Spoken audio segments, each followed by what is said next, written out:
Good afternoon, Church Triumphant. Pastor Aaron here. So with one of my new friends, Chris.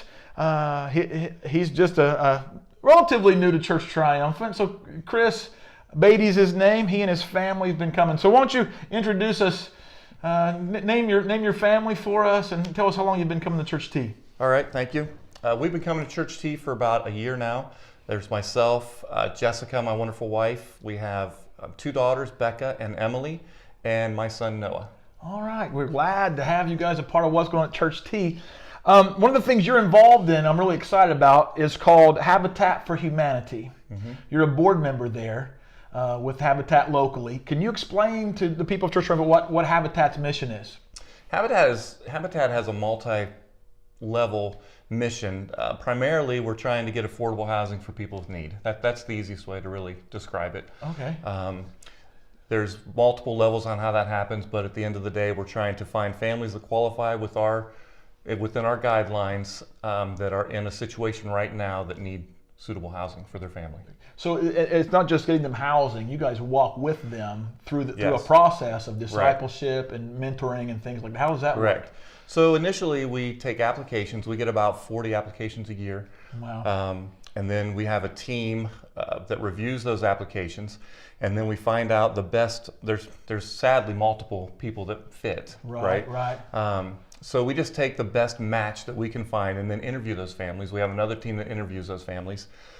We sit down and interview, and they have to meet the criteria of, are they stable? Right. Do they want to commit to our guidelines, which is basically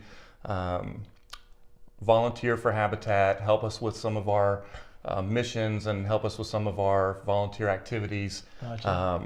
And then when we actually select the family, they have to donate $200 of their own time towards the house. Nice. So when we select the family, we will actually then get them a site and build them a home. Wow. Okay.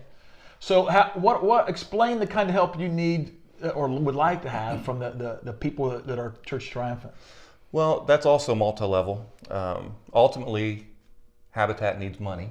Yes. So but that's a different level. That is a different conversation, right? What I would like to see is volunteer time.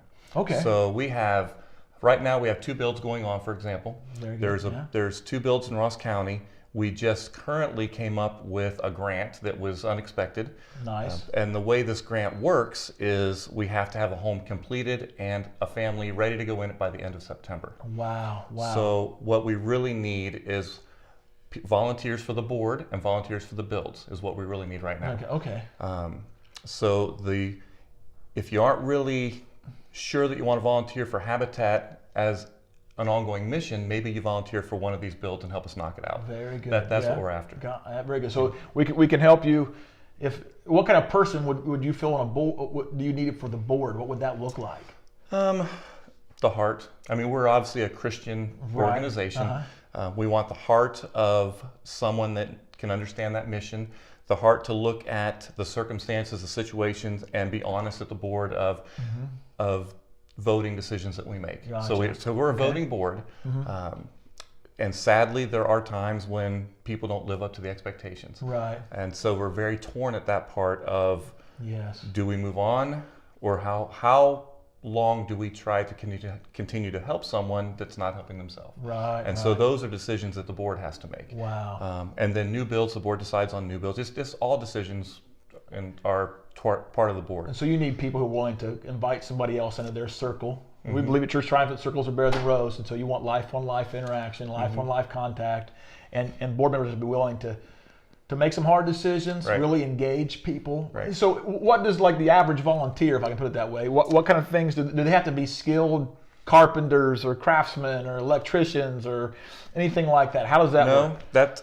We'll take any volunteers. Okay. There's all kinds of jobs out there. For example, in the next 2 weeks, we have to find someone that can basically take a shovel and clear mud off of the foundation that all this rain we had just received. Oh, yes. So we're ready for the block layers to come for our home in Clarksburg, but the rain has caused the mud to come in on top of the actual foundation. Wow. So we have to clear that off for the block layers. So that's unskilled labor. That's just time. Somebody can put a shovel in their hand. Put a shovel in their hand and move it. Yep. Yeah, right on. We have about 6 to 8 consistent building team members. Okay. So they can guide you if your skill set isn't great. Gotcha. You can hold plywood up, you can hold sheetrock up. They can guide you through the process. There's a few days through a build where we just need muscle. Gotcha. When they bring the sheets for the roofing in, we need muscle to get the sheets on the roof. Things like that. So any skill level is accepted. Absolutely, that's good. So, and which would fall under my skill. My skill level is none. So I could help. Right. Know what you're saying, right? I have no carpentry skills. Nobody wants me to fix anything, so I can even be a participant. Right. Is there a time? I mean, like if somebody just has like a Saturday or a Sunday afternoon, would you take that kind of help? I mean, I suppose you want both. You want some committed volunteers, but you also want some people who are like, hey, I can give a whole weekend away. I can do something. You'd take both that way? We would. We steer away from Sunday.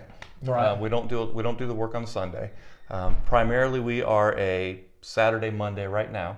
If someone said, hey, I have a group of 5 people, I want to come Wednesday, we would arrange that. We could do that. If someone said, I have a group of, some of the females will get together and they'll do a shed in the back of the homes, for example, and then they'll donate that shed from a women's group. Well, for our last build, for example, a women's group got together and built a shed, and that's now the women's group shed. Oh, wow, nice. So there's a bunch of different levels that we can really get involved in. And time frames, if we have volunteers, we'll work around it. We'll get the volunteers in there. So if somebody has a Thursday evening or we'll figure it out. A Wednesday night or something like that. Oh, that's excellent.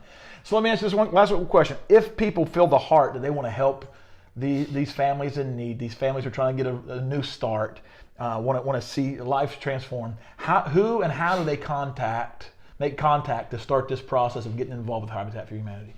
They should be able to go to Facebook page, which I'm trying to update right now. Okay. I will leave a sheet at the front. Very good. And they can sign up with the name and phone number, and then we'll reach out and find out what level of volunteer they want to be. Very good. If it's, like I said, if it's 2 days out of the build, they just want to check it out, fine. If it's, hey, I'm ready to go every week, one day a week, I'll show up and help you with wherever you're at, that's fine too. Very good. I'll tell you what we'll do, Chris. As an office staff, we'll take that sheet you want to mark it, and we'll put an online form on the app so people maybe watch this video or at church that Sunday morning, they can still fill out a form and make contact with us, and we'll forward that information to you. So, Church Family, there's lots of ways. I hope you've heard the heart here for what God wants to do through Habitat for Humanity. God supplied a person right here at Church Family to give us that connection. We want to help people rebuild their lives. We believe a lot in life transformation, that's really how we know Christ is at work. And so we want you to connect. You can connect to the Facebook page for Habitat for Humanity, like we said. He'll have a form out there in the main lobby of the church, and we'll have a form on our church app to make sure you can make those connections and get involved. We would really love for Church to be a part of transforming lives in and around Ross County, so be a part of that with us. Thanks so much for joining us today. Have a great day.